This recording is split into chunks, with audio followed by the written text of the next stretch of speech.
Hello and welcome to the Let's Talk Azure podcast with your hosts, Sam Foote. And Alan Armstrong. If you're new here, we're a pair of Azure and Office 365 focused IT security professionals. Each episode, we talk about a specific topic in this space. This week, it's episode 4 of season 2. We're going to have a chat around Microsoft Endpoint Manager and how it can help manage various devices easily. We will go into some of the features and how it can simplify the onboarding process and securing bring your own mobile devices. Hey, Alan, how's it going? Are you ready to have a deep dive into mobile modern device management? Hey, Sam. Yep, I'm doing good. A little bit toasty at the moment in the UK. Yeah, and I'm definitely ready to talk about this topic around device management.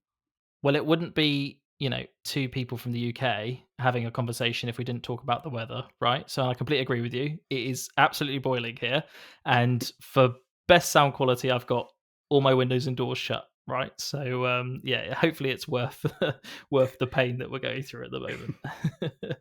And I'm guessing some of our listeners probably feel absolutely no sympathy for us, right? Because yeah, we have a little mini heat wave, and yeah, the whole country grinds to a standstill, right? So, okay, Yes. so modern device management with Microsoft Endpoint Manager.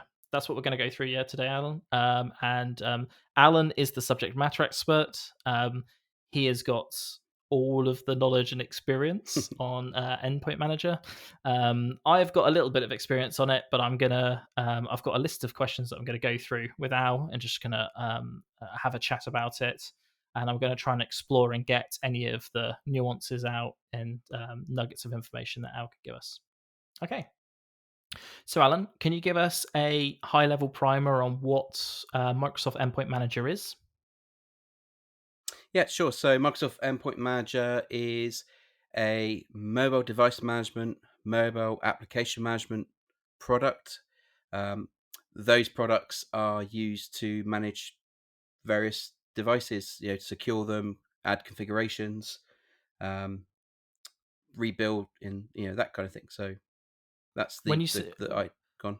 sorry, when you say mobile, is it is it all endpoints, or is it just specifically for non like laptops, tablets, and phones? Is it just that, or could it be other things as well?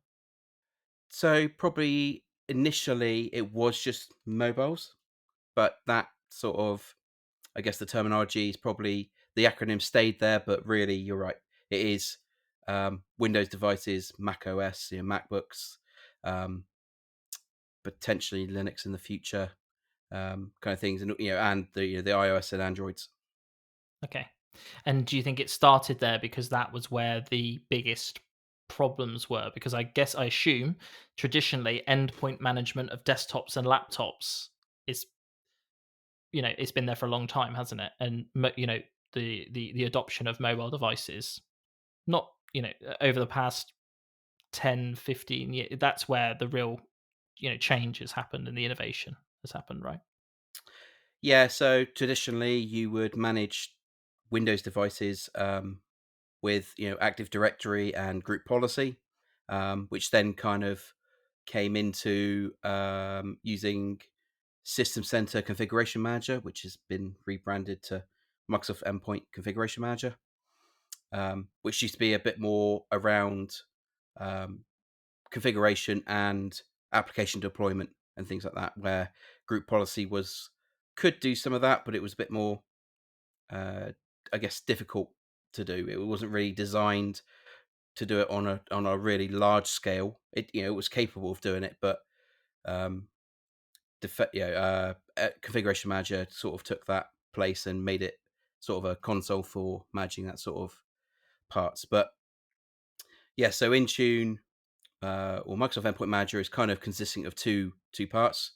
One of them is configuration manager, so they kind of brought that in into the suite, kind of like Microsoft Entra, where they've brought in some of the other products into a product suite. And they also brought in their Microsoft Intune. So they used to be sort of deemed separate products. They kind of are still separate products, but come under that umbrella of Microsoft Endpoint Management.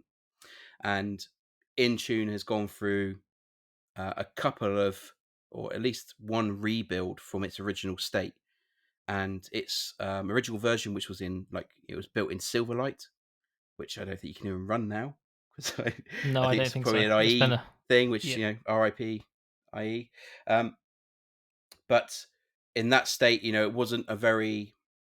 It did the bare minimum for mobile devices.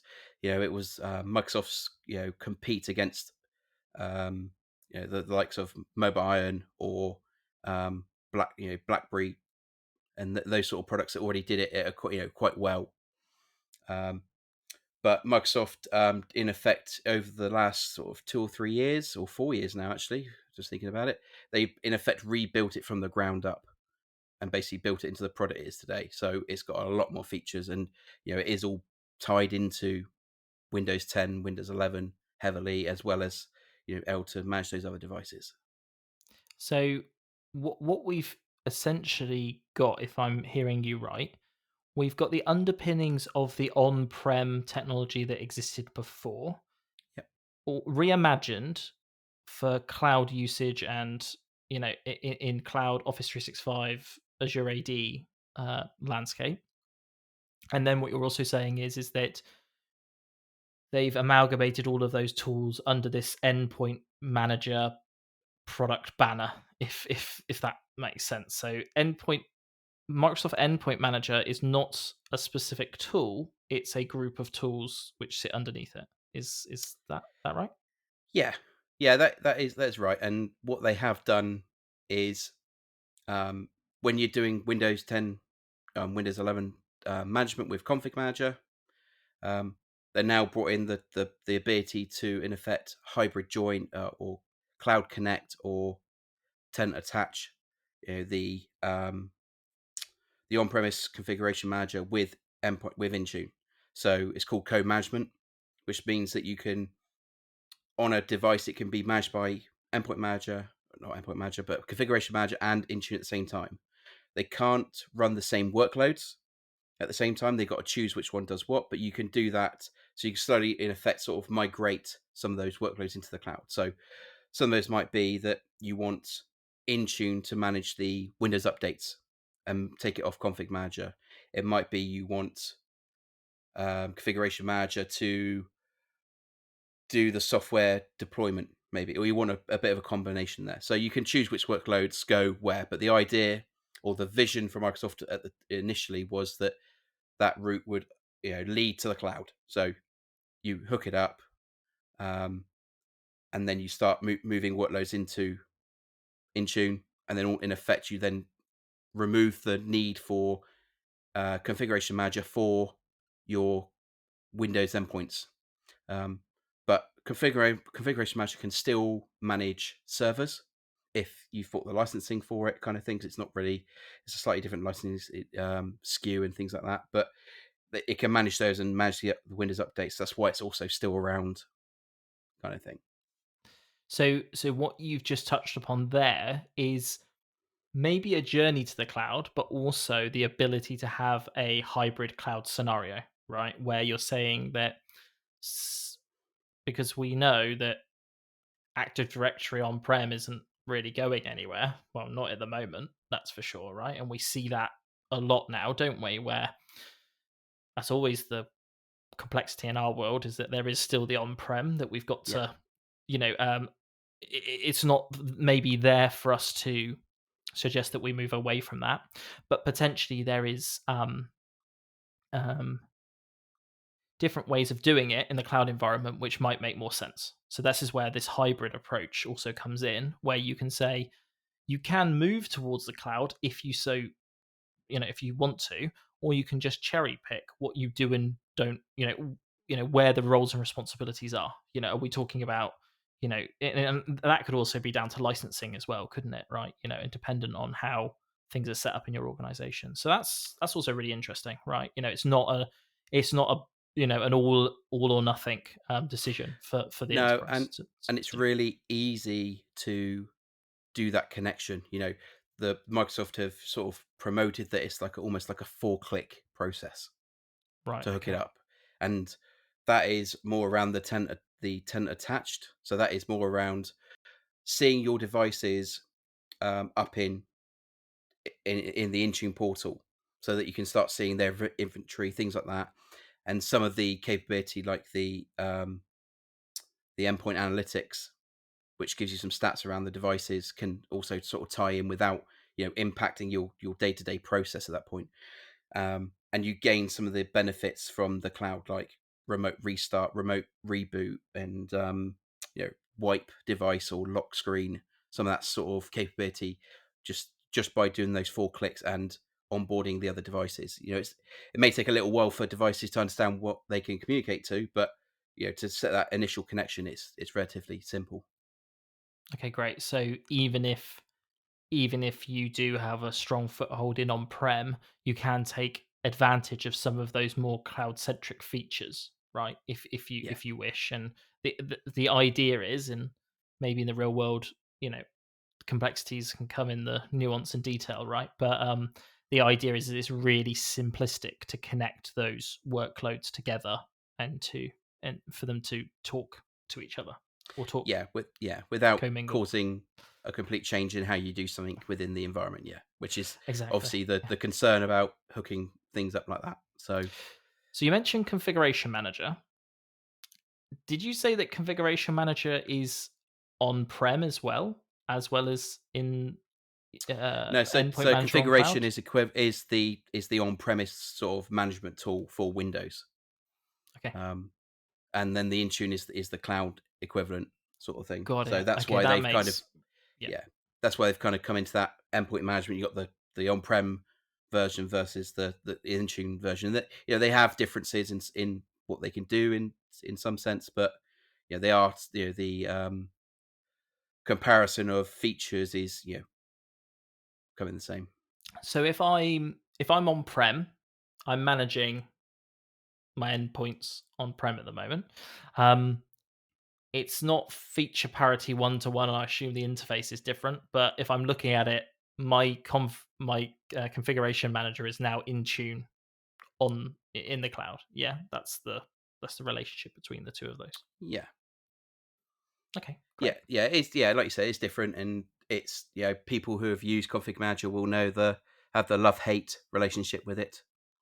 Um, Oh yeah, there tell will us be more about that, Alan. don't, because we could be here for hours on that. Okay, okay. No, it's really good. Sometimes it needs a bit of a kick, and things like that. We've had customers I've had to manage it or help manage it myself in a sort of 3,500 user space kind of thing, and it is it's really good at what it does because it can do things like device deployments, or at least the device builds, at least, as well as software deployment, Windows updates, um, and various inventory of your devices and stuff like that. So it is really good, um, but it's probably it's come from originally from system. I can't remember what SMS represents, but it used to be called SMS, and then it became SCCM. So it's been there. The technology's been there for years, and it's just been updated. It's been improved as a time, but we're moving to the modern management way, and it all connects differently. So So do you think Configuration Manager and its predecessors have been an evolutionary process? Now Intune's in, it's more of a reset and not best practice, but a reset from that and a new vision of how that should be now handled. But y- maybe is Intune limiting in the functionality that's got? Can it not do everything that the business needs? I think there's a lot that Intune can do, and Microsoft always improving it every month, every week. But I think it's a different. It does things in a different way. So it's a more of a re-architecting how you would manage devices. Some of it's very similar, but the key benefit really with Intune is that the device doesn't have to be on the network to gain updates or gain configuration. It is wherever it is, as long as it's got an internet connection and it's configured to talk to Intune. it will get a configuration sort of thing. So that's the key benefit, especially with the recent pandemic and everyone working from home. A lot of organizations may not have been ready for that. Devices always came into the office every day, got its updates, communicated with AD, things like that. Maybe they only had desktops in most organizations. It's not necessarily that they had mobile devices, laptops in that state. But when people went home, then they couldn't talk. The devices couldn't then talk back to on premise without VPNs and things like that. And organizations might have that set up, because they weren't expecting to do it, work in that way.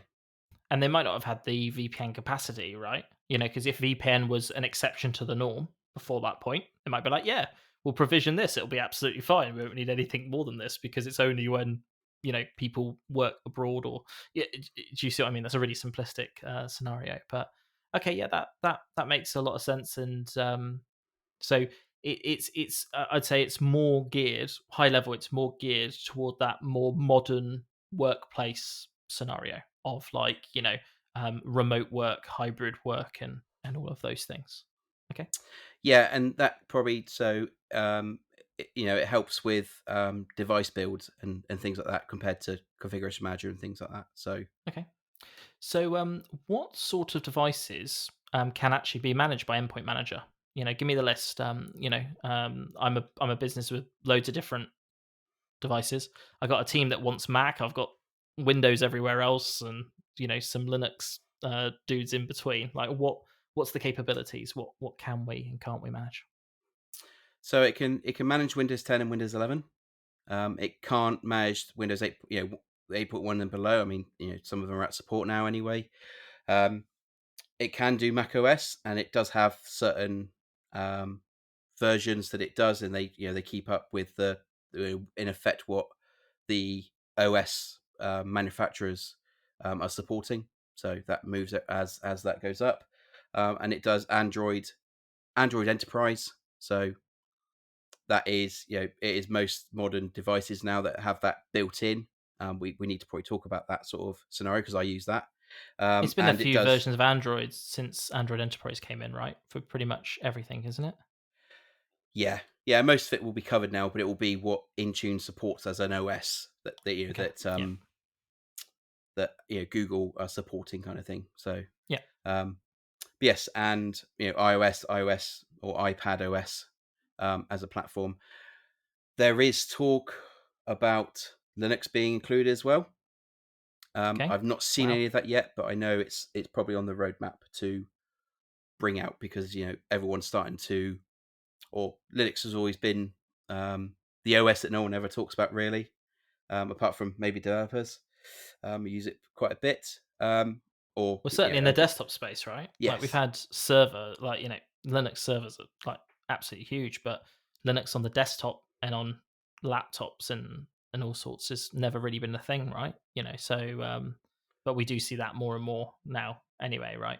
People deciding to use those alternative platforms, so it would make sense to support them. yeah, and I think it will probably be in a lightweight sort of way of doing it because of how it integrates with some of the other products, sort of thing. So to help with conditional access, things like that. So Okay, cool. So I think you briefly mentioned it, and I jotted down a note to ask you.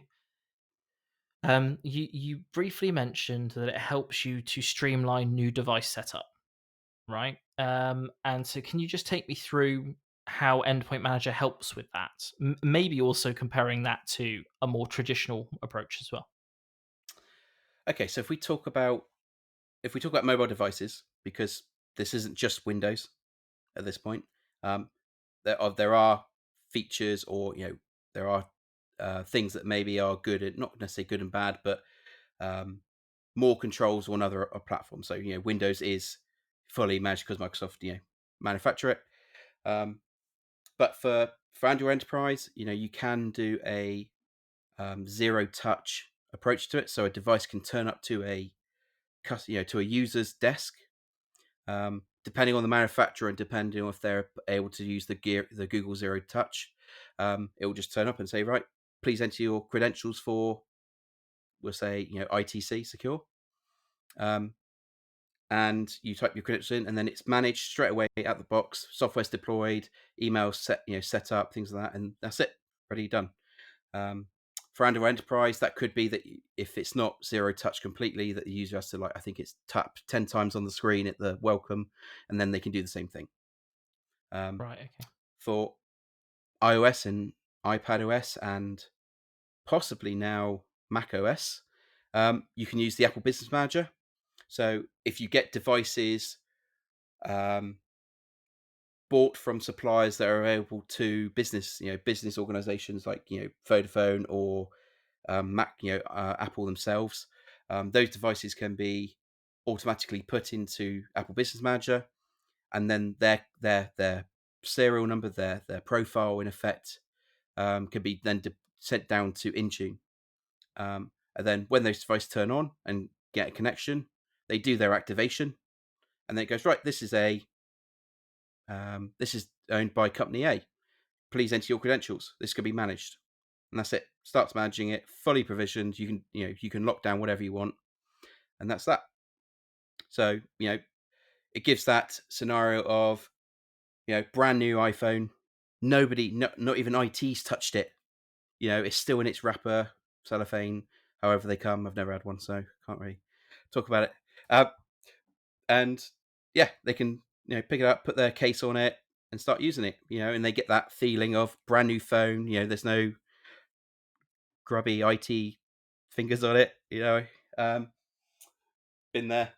You said that, not me. Yeah, I know. So, but yeah, and then they get a device, and then they use it day to day. And the benefit for those devices, I know we're only talking about mobile at the moment, but if for Apple at least, if that device gets stolen, lost, we can remote wipe it. Someone picks it up, and they're like, "Hey, got a new phone." They can't. They go in and goes, "Hey, this is a company A's phone. Please enter your details." That's it. Can't do anything. They can't get past it. They have to type it in. It is managed from that point. They can try and wipe it. They can try and firmware update it, or factory reset it from a Mac. Comes back saying, "Thanks. This is company A." There's no way around it. Amazing. So even for mobile, there's complete end to end, and obviously, especially on the Android side, it's got to have compatibility at the manufacturer and operating system level, and you know everybody needs to make sure that happens. But essentially, we can get end to end management of mobile devices, and I assume traditionally that has been completely impossible. Like, not even is are there third So, party pieces of software that could help you with that before? for mobile devices, based on sort of the mobile device management MDM side of things, a lot of that was kind of already there. It's advanced in general across the actual products or the operating systems, because it's all based on what APIs and what functionality they give the MDM providers. So Mobile Iron was able to do some of this as well. So really, there's probably not too much that Intune is not too different really around those sort of that sort of build and that process for mobile devices, because it's been there anyway, and it's based on the OS, so everyone has the same access kind of thing to those APIs. There's not unless there's like deals for secret ones and things like that, but I don't know about that. Yeah, that's kind of been similar for any MDM. Um, Mac OS is kind of the same thing. Think I think we've done some of that, haven't we? That you can, yeah, when they're enrolled or bought from Apple and or enrolled into Apple Business Manager, you can do it out of the box. There is a few niggly bits, isn't there, Sam, around some of it, but Yeah, generally it's like there. yeah. So when you were, and I'm not the subject matter expert here. I'm supposed to be the non-technical stakeholder, but I'll just jump in for a second. Um, yeah, when you're talking about Mac, especially the Mac laptops and desktop machines, they're called what they're called supervised by Apple, and the only way to fully manage them. So you can manage them without, but it's not an out of the box experience, right? You have to go and add company portal and everything to it, and you can do it, but you've got to manually enroll it, which isn't really a problem because if as IT you're provisioning those laptops manually anyway, it's not really a problem. But if you order direct from Apple or an Apple reseller, and so like there's big companies that are Apple resellers and independent resellers. And if you purchase it through your Apple business account, which is separate from the Apple retail store, um, they can be supervised. They go straight into your Apple Business Manager, and then you can connect. I don't know if no, you federate your IDs back, but you can connect. You can do an MDM connection to Intune. So what happens is as soon as they're shipped, so like if you order a custom configuration, a Mac custom configured, so let's say it's coming from China, as soon as it leaves, you'll see it in your Apple. You'll get your email from Apple Business to say, "Hey, we've taken a load of money from your account because it's shipped." At that time, or very soon after that, you'll get it in Apple Business Manager, and then it'll automatically it's then ready to claim inside of Intune at that point in time.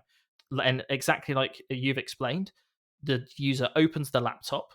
They go through I think two screens. I think they do the accessibility and they pick their language. They click the accessibility, and then the next screen is Wi-Fi. As soon as they connect to Wi-Fi, it phones home and goes, "Hey, Company A's laptop, give us your username and password, your email and password."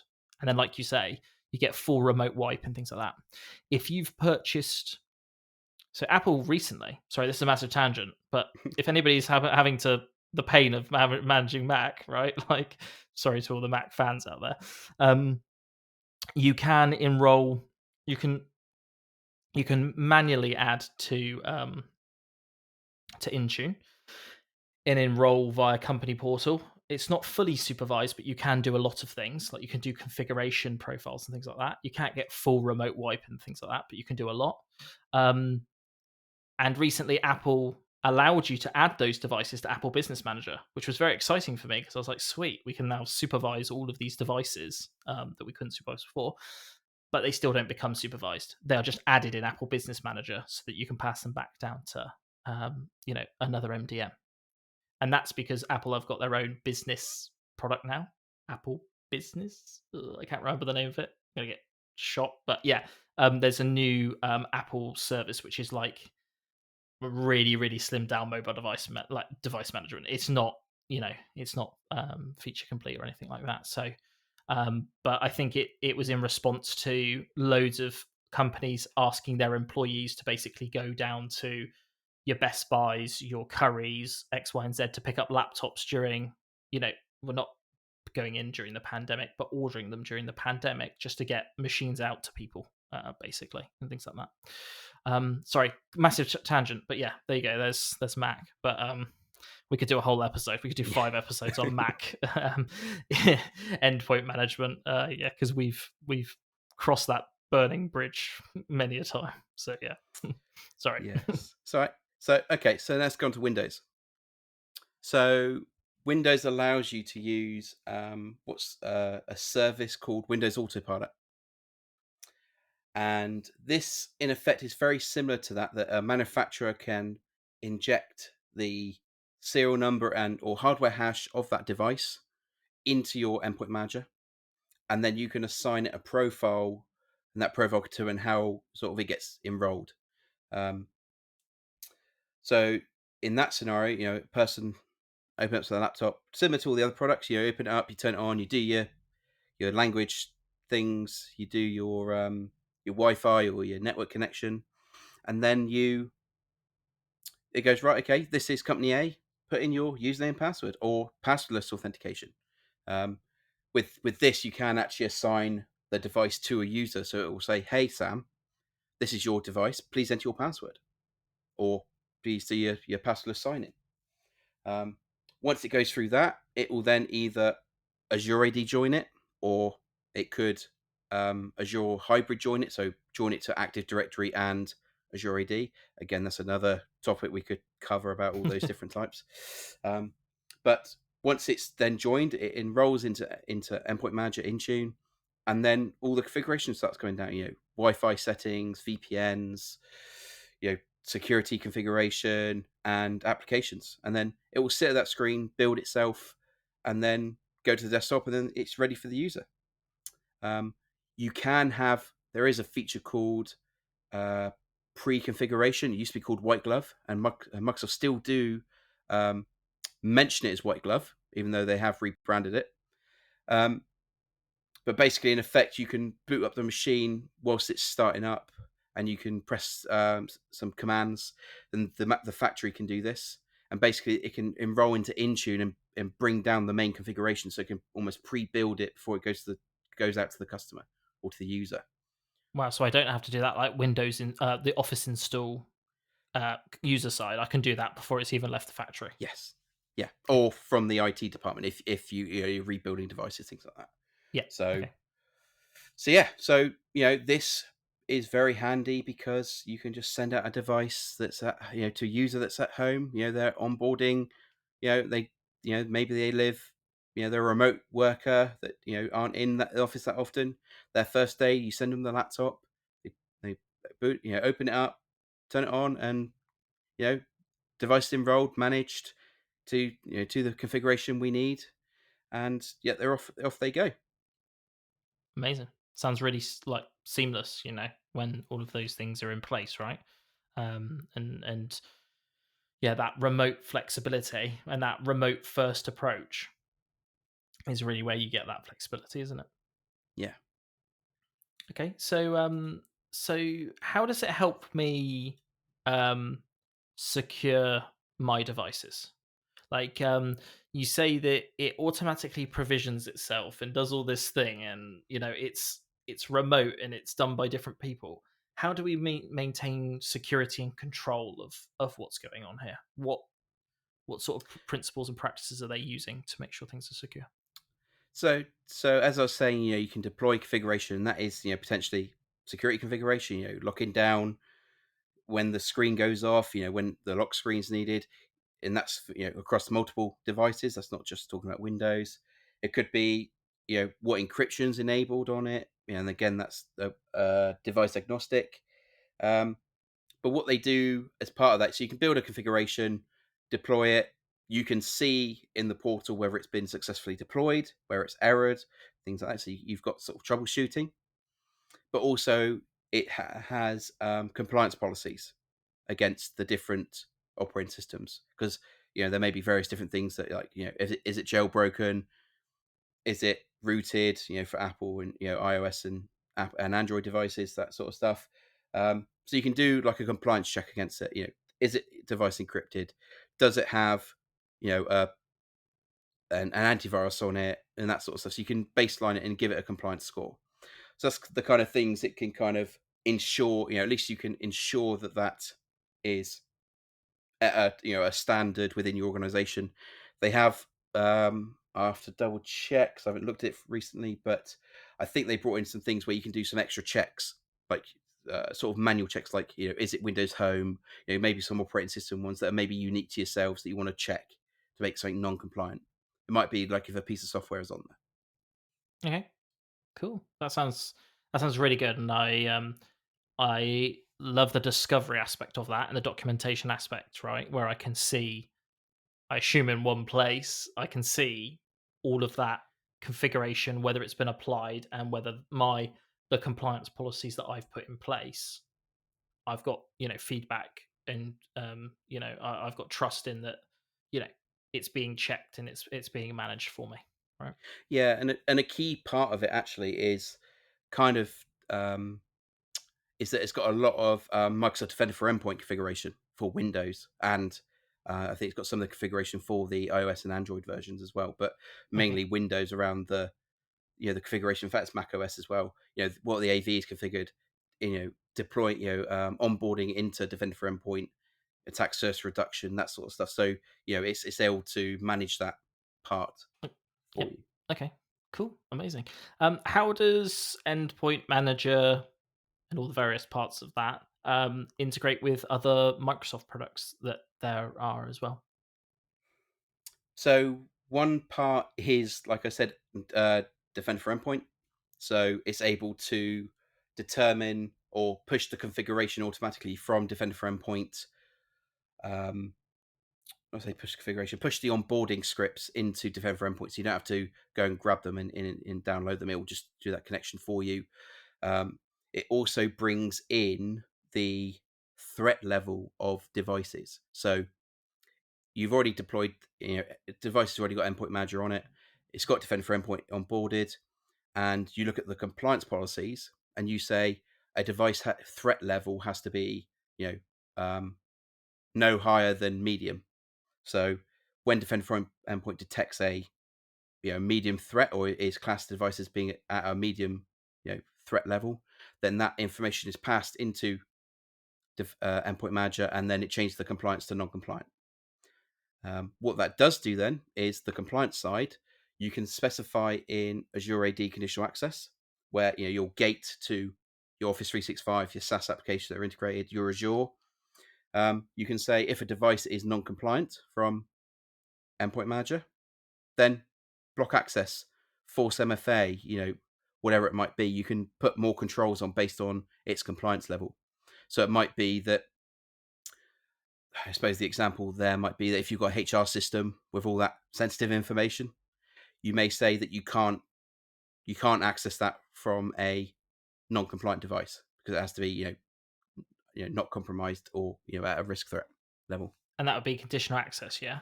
Yeah, That's then feeding into. Okay. yeah. So that will be one So of the conditions in there to specify that.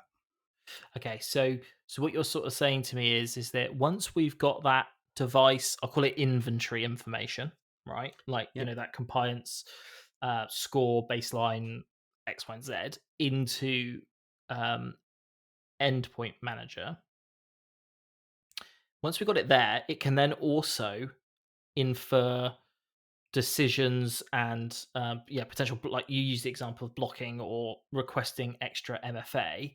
It can also be used as a base point for other apps and everything, and that's where conditional access comes in to build those rules, when it sees those certain different things going on.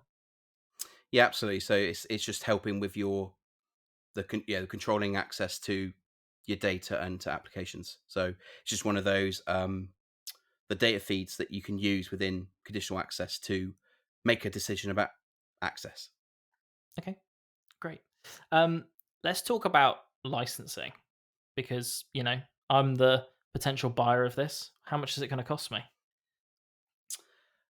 So not too sure about the actual pricing. It's not too bad on an individual perspective. So it is licensed by user or device, mostly licensed by users, because you are able to it licenses you for up to, I think it's five devices. It might be 15 devices that you can manage with What, it per with a single person? license.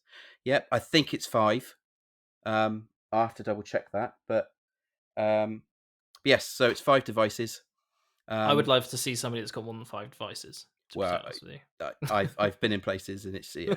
there has been, um, and it's probably not intentional at all, but it's just I I think know, it's yeah. better. It's less hassle than trying to get the other ones off them, sort of thing. So, uh, um, but yeah, so it can do five devices, and that license is, you can buy it standalone, or you can buy it with the many Microsoft bundles out there. So if we look at the enterprise SKU, so we'll keep it. Well, I say keep it simple. Licensing is never simple. Um, there No. is some great diagrams out there that show you it, but we'll talk about the Microsoft 365 or Microsoft number licensing. So um, it can be part of the Microsoft of the uh, EMS license, EMS E3. So it's an E3 SKU. It's not what the E5s. So if you've got M365 E3 or EMS E3, then you're covered with it. So it's not, it's most people or most companies now are probably starting to get to that level and maybe looking to push up to the next tiers or E5 security, things like that. So because that sort of level's been out for quite some time now, and some of the features have come down into that SKU. Um, The other way of managing or licensing is by device, but really that is around kiosk devices, things like that. I mean, we haven't really talked about it, but you can, provision a kiosk device with a single app, with a, with an iPhone or, an iOS, Android, or Windows device. You can build it, into a kiosk and manage it. So, but you have to license it by device at that point because there's no user attached to it, kind of thing. Okay, and so and I think you mentioned it. Even if I'm not on, let's say E3, I could uplift whatever I'm on because you can buy it independently per user anyway, or in some sort of like smaller bundle. Is that right? Yeah, yeah. There's various smaller bundles, but yeah, you can buy it individually. So if you are a, if you are a small, small business, and you'll maybe you're not even using Microsoft 365, or you're using it in a very light way, maybe just for email kind of thing. Yeah, you can bring in that individual license to help you with device management. Okay. And last and final question from me that I had is in the world of mobile devices, some organizations, and I don't know, I can't really make a stereotypical assumption really, but I'm going to make it anyway, that more less people are being issued with like company phones because of say Teams and calling plans and the way that we communicate nowadays.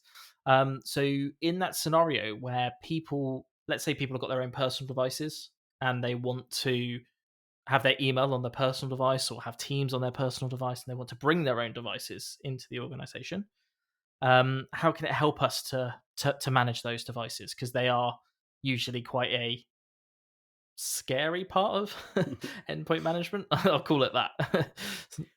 So, probably most organizations don't are looking to secure their information on all their devices. So, and when it comes to personal devices, there's probably a general stance of blocking access. So, using conditional access, I know we're not really talking about it, but the scenario is that if it's a unmanaged device, then you're not having access. You have to use one of our corporate devices because we know what the threat level is. We know how it's been configured. We know that there's an AV on it, things like that. So what Intune can do is it's part of the mobile application management sort of terminology, but really Microsoft call it app protection policies. And what this does is the Microsoft applications and some in other third party sort of partnered services like Adobe Acrobat and a few others like Box have enlightened applications where Endpoint Manager is able to manage the application, not the whole device, because there's that whole it's a personal device. If I fully manage it, I can wipe it, and that's from a business side, there's risk of losing somebody's photos they've never backed up, or ruining their device, and maybe there's a claim in there for losing that data, whatever there might be. There's some maybe legal things there that we don't really want to look at, and that's why it gets like um, not thought about. So with app protection policies, you're able to manage the application itself. So this is the Microsoft application. So Outlook, Edge, the Microsoft Office apps, and in effect, you containerize them, so you encrypt them on the device itself. So you have to type in a pin. You can set configuration like you can set put a pin in, put a password on it. Um, so which then means you can secure that data, so you can allow those mobile devices. So you can have Teams on it, and you can allow copy and paste between those applications, so that you're not disrupting too much. But if you try and copy and paste to a personal app, it's gone. It doesn't work. So you can you can really secure that data. Um, One feature for so that is app protection policies are for iOS and Android. There is some stuff for Windows, but I think it would overcomplicate it at the moment. There is some more stuff coming, I think, but the current Windows information protection can probably complicate the environment because of the way that Windows is. So it's probably worth looking at session control, things like that, which is another topic we can talk about. But one feature of Android is that you can have a work profile on a personal device. So you enroll it onto, you enroll it into Intune, and what it does is it creates a container, so in effect splits the phone in half and allows you to have an environment which is just for work. And what it does is it downloads applications configuration into that environment. So on a device, you might have Outlook for personal use, but you'll have another version of Outlook that's your work one. And you can see them side by side because they got like a little, depending on the operating system, they normally have like a little briefcase or a lock on them. But it depends on the OS and what skin they've got on. But yeah, so you can separate it there. So you can do, it's all completely separated, and I use that, so I can use it for work and that. But one great thing about that I like is that you can turn the profile off. So when you're on holiday, turn it off, and then it all just goes to sleep. So you don't have to worry about seeing that Teams message that you shouldn't be, picking up on, or that email kind of thing. So it's really good for So that sort of. yeah. So Android's not just got, say, the sandboxing of those apps, which has been around, say, in iOS for a lot. They're all containerized in Sandbox, right? And that's what those app protection policies are utilizing. Yeah, And Android's got exactly the same thing, but Android's also taking that a step further to understand that somebody might be using their personal device in a dual capacity. So let's completely allow them to split that in half, and like you say, to make one side, your work side, silent for your holiday and your vacation. That's a really powerful thing for users, isn't it? It allows them to fully detach and turn off.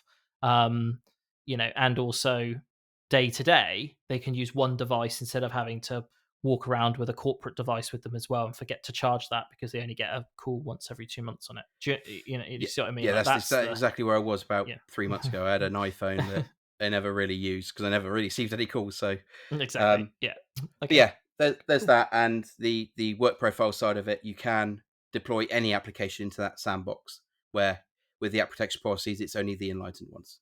So Okay. So let's do a little bit of reflection then, and let me just preach back to you what you've explained to me, yep, right, and how I see it. So what we're talking about is we're sort of talking about modern device management, where it is, say, remote first management, and sort of with the conceptual idea that businesses are need more flexibility than their traditional castle structures and perimeters for security, and their environments.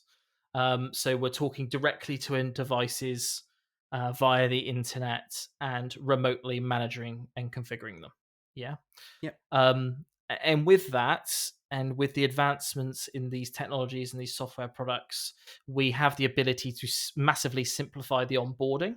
So we get this out of the box onboarding experience in uh, iOS, iPadOS, Android, um, you know, Android Enterprise, Android, blah blah blah, um, Windows 10 and 11 with Windows Autopilot, and also on Mac as well with Apple Business Manager and the provisioning, a supervised provisioning through there. yep. Um, we've also got a singular location to manage all of these devices. We don't have two or three products working independently and coexisting. It's all in one cohesive place, which some of us like and some of us don't. That's, you can take that both ways, I suppose. Um, you can manage those devices wherever they are because they're just, the management is done over the internet. So it doesn't matter whether they're at your headquarters in your office or whether they're halfway around the world. You can, as long as they're connected to the internet, which the vast majority of devices always are nowadays, connected to the internet, you can configure them. And also, we've got these configuration profiles now, which can help us with simplifying the securing of these devices. So we've got the configurations of the machines, and then we've also got these other cloud products like Defender for Endpoint and other things filtering in to simplify the security of those devices. Yeah, one thing I probably missed on the simplifying the securing devices is that there are security baselines for the Windows devices and um, Edge. So where Microsoft have done like a recommended build or configuration to secure them, you can use that and you can tweak it to what your organization needs, because it is relatively locked down. And there may be things that you still need access to because you've got old software, things like that. So So it's a really if you're good not a starting hundred, point. yeah. So if you're not 100% sure about all of the configuration options, which you could probably argue that nobody is, unless you do, unless unless endpoint management is all you do every day. You've also got that guidance from Microsoft with those baselines if you want it. And you don't have to have it. You can, you know, build to your heart's content, can't you? But you Yes. can start off with like a quote sane default, from Microsoft because they probably know a thing or two about endpoint management. Cool. Thanks ever so much for that overview of Endpoint Manager. There's obviously a lot of different subjects and things that we could talk about there. Like as we spoke about, there's many different episodes we can create from there. So yeah, thanks for that really high level, and we tried not to get down in the weeds of it, I even know. though I spent like 5 minutes talking about Mac Manage. But anyway, it doesn't matter, does it? Okay, yeah, coming up soon, our next episode is going to be around compliance, regulatory compliance, and policy management inside of Azure. Unfortunately, we do have to care about data controls and securing those environments. We have people in our organizations whose sole job is to make sure that we are under regulatory compliance. So it's something that we deal with on a day-to-day basis. There are many ways of approaching that, and we're going to take you through our experiences and our journey of compliance and policy in Azure. So yeah, if you've enjoyed the episode, please do consider subscribing.